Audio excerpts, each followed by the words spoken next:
Seguimos en Agenda Abierta. Estamos en comunicación en este momento con Alan May, experto en ciberseguridad, porque nos preocupan las nuevas estafas virtuales que se están desarrollando, más que nada con la llegada de la inteligencia artificial. Así que le vamos a preguntar a ver cómo tener cuidado, cómo tenemos que protegernos de estas cosas para nosotros y para la audiencia. Alan, ¿cómo estás? Eduardo Santaquita te saluda. Hola Eduardo, ¿cómo estás? Gracias por recibirme. No, por favor, gracias a vos por atendernos. Bueno, la primera consulta es, parece que se advirtió sobre una nueva estafa que vendría por el lado de Gmail, de Google. Uno ya está acostumbrado a que a veces llega algún mail que uno tiene miedo, dice, llega un archivo medio que no sabemos de dónde viene, o no nos hablan directamente a nosotros en el mail, sino que llega señor y el mail, ponerle que sea, no sé, Eduardo Santaquita, @Gmail o @ lo que sea. Eso, ¿hay algo nuevo de lo que tengamos que tener cuidado? Bueno, sí, ahí hay un par de elementos a tener en cuenta que tienen que ver justamente con la democratización y la facilidad en el acceso que hay hoy a herramientas de inteligencia artificial. ¿Qué quiero decir concretamente? Ya sea que tanto para tener un contexto mejor de la persona o hablarle de una manera más directa, más natural, que haga que sea más difícil detectarlo para uno, claro. Tanto por ese lado como por otros elementos que están empezando a aparecer, que quizás ya nos movemos un poco del correo y que son un poco más quizás alarmantes o dan un poco más de miedo, como por ejemplo el clonado de la voz o directamente del video, ¿no? Para poder en tiempo real hablar con vos, como si en esta llamada yo fuera una inteligencia artificial y estuviera dictándole a una máquina lo que estoy diciendo efectivamente, ¿no? Entonces, cuando empezamos a combinar estas cosas, bueno, el cóctel es un poco más complejo de lo que venimos acostumbrados. Claro, hace poco habíamos escuchado, supimos muchos de la historia de una mujer que había sido estafada porque en otro país, creo que había sido en Estados Unidos o en Canadá, que le habían contactado supuestamente Brad Pitt, y había empezado como una relación, y él le mandaba algunos videos o algunas videollamadas con su cara porque tenía un problema económico, porque no podía sacar plata de una cuenta y le pidió plata. ¿De ese tipo de cosas estamos hablando? Bueno, a mí en realidad está bueno que traigas el ejemplo, porque ese tipo de ejemplos me parece que en realidad no advierten de la complejidad de esto. Cuando uno escucha eso, ¿no? Lo primero que piensa es, a mí no me van a agarrar. La señora estaba hablando con Brad Pitt, no se dio cuenta que no era claro. Brad Pitt, justo Brad Pitt, ¿no? Entonces claro. Uno tiende a pensar que, bueno, a mí no me va a pasar. Ahora, ¿qué pasa si yo encuentro una foto o un video publicado en una red social tuya?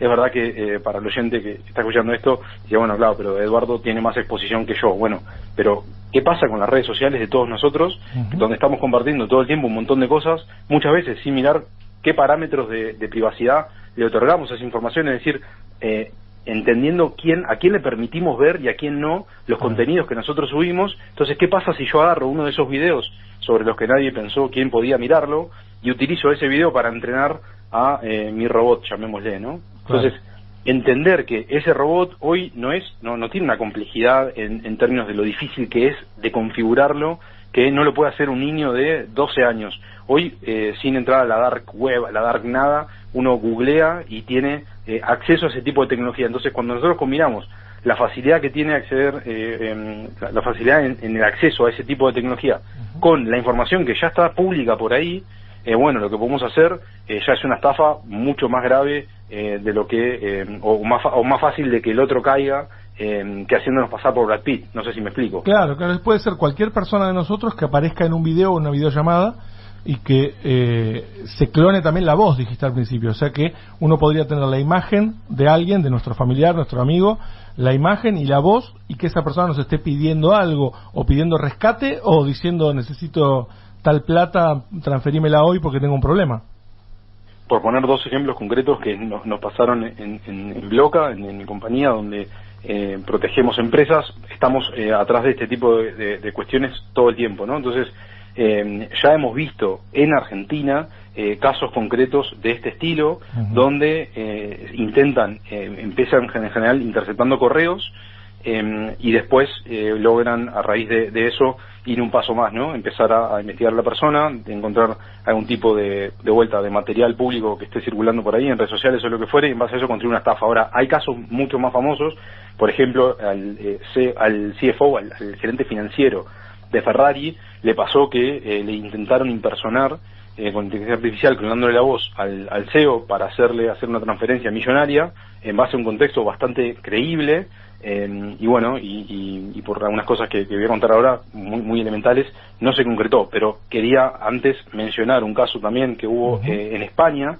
donde a través de un video que pudieron conseguir de una persona que entraba y salía de una panadería de manera cotidiana, básicamente vulneraron el DVR, el dispositivo que almacena el video de las cámaras de seguridad, y en base a eso lograron armar un modelo de inteligencia artificial donde, clonando a esa persona, haciéndola interactuar en una videollamada bajo una amenaza con un arma, con un familiar de esta persona. O sea, ahí obviamente hay un trabajo de los cibercriminales mucho más profundo. Entonces, claro, ¿qué pasa si hoy nos ponen una videollamada con un ser querido que está siendo amenazado con un arma, ¿no? Ya estamos hablando de no de Brad Pitt, sino de algo bastante peor. Claro. Alan, Fernando Martínez te saluda, ¿cómo estás? Te hago una consulta, porque uno de los métodos que más conocemos para estafas virtuales es a través de WhatsApp, que te clonan, etcétera. Pero ¿hay alguna forma de hacerlo también con Telegram? ¿Por qué te digo esto? Porque hace unos días me pasó que, viste que Telegram te avisa que alguien se unió a la red cuando se descarga la aplicación, y me llamó la atención uno de mis amigos, que es imposible que tenga Telegram porque es antitotal, y cuando entro, era su número de teléfono, todo, aparecía la foto de otra persona, de una chica, de hecho, el usuario era @Florencia no sé cuánto, y me llamó mucho la atención, e intentamos recuperar esa cuenta con el número de teléfono real, digamos, de mi amigo, y no pudimos. ¿Hay alguna advertencia que hacer con respecto a Telegram? Mira, Telegram en particular, y gracias Fernando por la pregunta, porque en particular tiene un método alternativo quizá al que usa WhatsApp, donde WhatsApp, por una cuestión de marketing, eligieron una estrategia que, bueno, económicamente les resultó muy viable, que era la de no crear usuario, no crear contraseña, no crear absolutamente nada. Tengo un código de verificación que me llega al número del celular, y ese es mi número, y yo soy el dueño de la línea, y ese es mi usuario, no hay otra cosa, ¿no? Por eso los que nos dedicamos a cosas vinculadas a esto, exhortamos tanto a la gente en general a que al menos agregue una verificación en 2 pasos, justamente para que no nos puedan quitar la cuenta de WhatsApp simplemente habiendo obtenido el código de verificación bajo alguna de todas las estafas famosas a las que hiciste alusión recién. Ahora, cuando hablamos de Telegram, hay un método adicional a eso, donde uno podría tener Telegram vinculado, sí, a un @, y en este caso sería ese @Florencia, y desde ahí elegir una serie de cosas que son más parecidas a una credencial normal a la que estamos acostumbrados a usar en nuestra vida digital. Cuando me refiero a una credencial, estoy hablando simplemente de un usuario, una combinación de un usuario y una contraseña. Entonces, en Telegram, asumo yo en este caso, por lo que me estás contando, en tiempo real, procesando la información, lo que me atrevo a decir es que una vez que obtuvieron ese código de verificación, le asignaron un usuario al que le pusieron una verificación en 2 pasos y una contraseña, y eso imposibilitó al dueño de la línea para efectivamente volver a hacerse de ella. En ese caso, la advertencia en realidad es en la misma línea que la que hacemos siempre en WhatsApp, que es que si esa persona, este amigo, si hubiera tenido la verificación en 2 pasos, es altísimamente improbable que le haya pasado esto. O incluso aprovechar, y esa sería quizá la recomendación, aprovechar en Telegram aprovechar estas otras herramientas que nos da la plataforma para poder proteger nuestros usuarios con usuario y contraseña, justamente. Y ahí mencionaste la verificación en 2 pasos. Me imagino que esa es una de las recomendaciones generales que se hacen para no tener problemas, no tener estafas, o estar por lo menos expuesto. ¿Podrías darnos 2 o 3 tips para manejar, para un usuario común, para la audiencia, que en general tenemos WhatsApp, pero también podemos tener alguna otra red social? ¿Qué es lo que se recomienda? Yo me sentiría feliz si después de esta nota alguien, algún oyente, verificara si tiene activada la verificación en 2 pasos en su WhatsApp. Y si ¿Dónde lo tiene, la encuentra? Si le indicamos al que está escuchando que ya lo haga. Sí, dentro de la aplicación WhatsApp hay ajustes, no son los del teléfono, sino dentro de la aplicación. Dependiendo si la persona tiene iPhone o un dispositivo Android, cambia lo que voy a decir a continuación, pero básicamente está dentro de los ajustes, de vuelta, insisto, ya sea en Android o en iPhone, dentro de los ajustes de la aplicación, no de los ajustes del teléfono. Claro. Y ahí, en el apartado donde aparece configuración, hay una sección de seguridad. Dentro de la sección de seguridad hay una sección de verificación de dos pasos. ¿Qué es la verificación de dos pasos? Es agregarle un PIN, así como tenemos un PIN para entrar a nuestro teléfono y activarlo cada vez que lo vamos a usar, y así como estaba el PIN famoso que nadie usaba del SIM, del chip del teléfono. Bueno, es un PIN que le vamos a agregar a nuestra cuenta para que, si un día alguien obtiene un código de verificación que nos logra engañar y se lo damos, aún con ese código necesite este PIN que vamos a ponerle al teléfono, al WhatsApp. El PIN sería un número, ¿no? Un número que te va a pedir y que tenés que acordártelo. Sí, la ventaja es que WhatsApp te lo va a ir pidiendo de manera frecuente, porque sería normal que uno nunca tenga que usarlo. Claro. Entonces WhatsApp te lo pide de manera frecuente justamente para que no te olvides. Hay personas que ponen el de su teléfono, o sea, el que usan para acceder a la pantalla, y a veces me preguntan si eso está bien o está mal. Y peor es no tener nada, muchísimo peor es no tener nada, con lo cual podría ser, si eso le sirve a la persona para sentirse mejor y hacerlo, genial. Ahora, esta recomendación aplica también a todas esas otras credenciales que tenemos, ¿bien? Y yo me concentraría mucho en esto. ¿Por qué esto de la verificación de dos pasos? Porque aún poniendo una contraseña fuerte, etcétera, etcétera, sin este segundo factor de verificación no van a poder acceder. Con lo cual es un mecanismo que está muy... no se usa tanto como debiera para lo fácil que es de implementarse, para el bajo costo que tiene, que es gratuito, y para la alta efectividad que tiene, ¿no? Ahora, refiriéndonos a lo que decíamos al comienzo de la nota respecto a clonación y demás, de la voz y... Claro, te iba a preguntar, si me llega un llamado, ¿cómo me cuido? ¿O qué puedo hacer para darme cuenta que eso es sospechoso? Concretamente ahí tenemos que volver a las básicas. Y las básicas son los secretos. Es importante, y esto digamos no es una cuestión que dijo Alan May, CEO de Bloca, sino que el FBI acaba de sacar un mensaje hace 90 días, en Europa acaba de circular también un comunicado, en España de INCIBE, Instituto Nacional de Ciberseguridad de España, y de otras entidades a nivel europeo.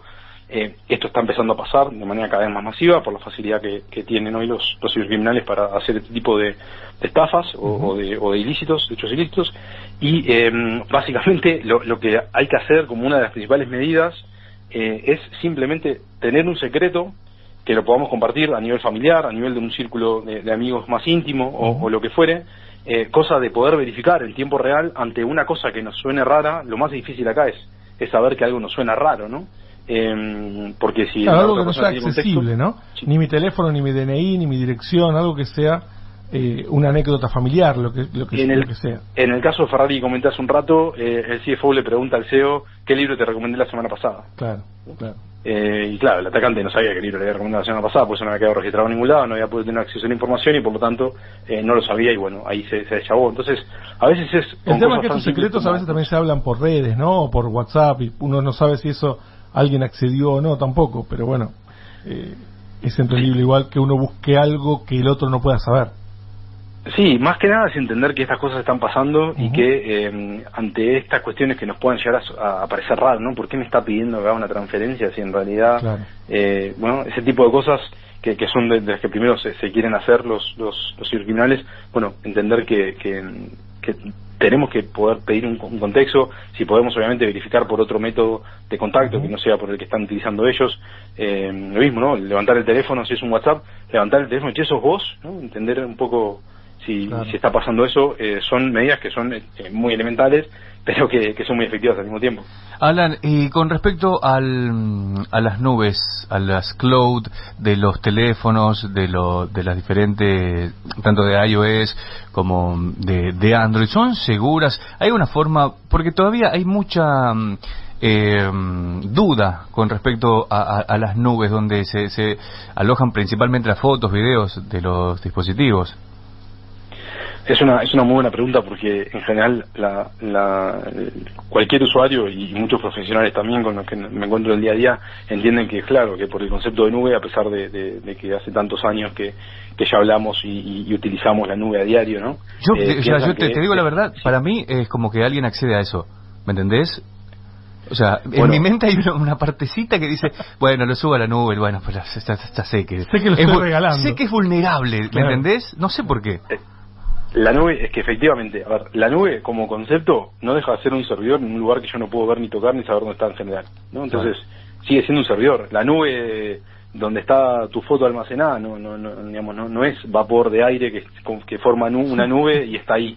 Eso está en un lugar, ¿no? Entonces, ese lugar, sí, eventualmente es vulnerable, porque cualquier cosa, en general, es vulnerable. No hay 100% de seguridad nunca, y eventualmente puede llegar a ser vulnerada esa arquitectura sobre la que está montado esa nube. Ahora, el problema es que tendemos a pensar que intrínsecamente es segura esa nube solamente porque es de, y pone que completen la frase con el proveedor que quieran de los grandes, ¿no? De los 2 o 3 grandes que hay. Uno de los gigantes, claro.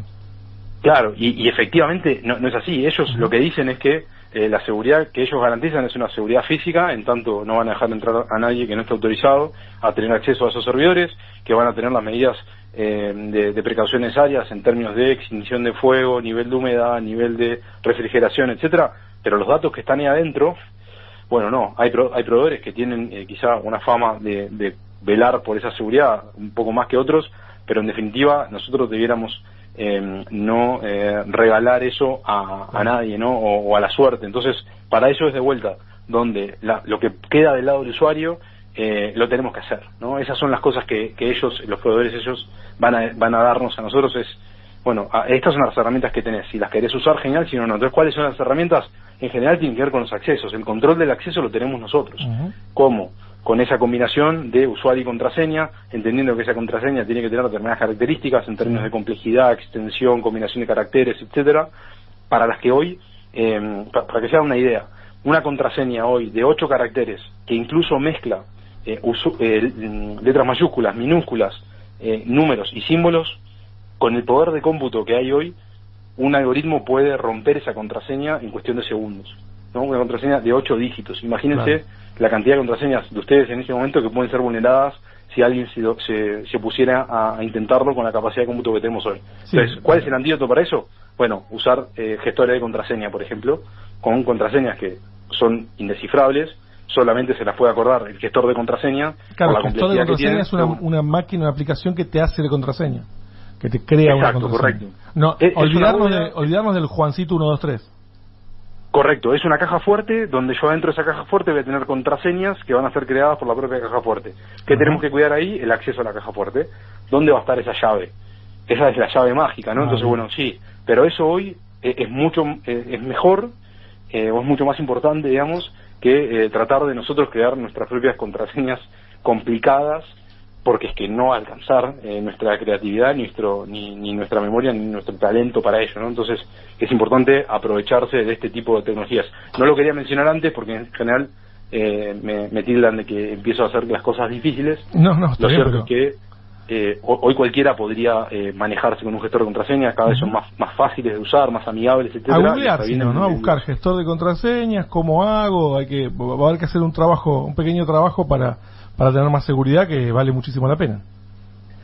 Nadie se va a dormir con la puerta de la casa abierta, sin embargo, dejamos la puerta de toda nuestra información abierta todos los días, todo el tiempo. Y sí, hay que trabajar sobre eso, hay que dedicarse un poquito, hay que llamar ya sea a un familiar, siempre a esa persona que se le da un poco más fácil y molestarlo con esto, porque son cosas importantes. Clarísimo, genial. Alan May, experto en ciberseguridad, estuvo hablando acá con nosotros en Agenda Abierta. Te agradecemos mucho la comunicación, Alan. Por favor, un placer. Hasta la próxima. Un abrazo.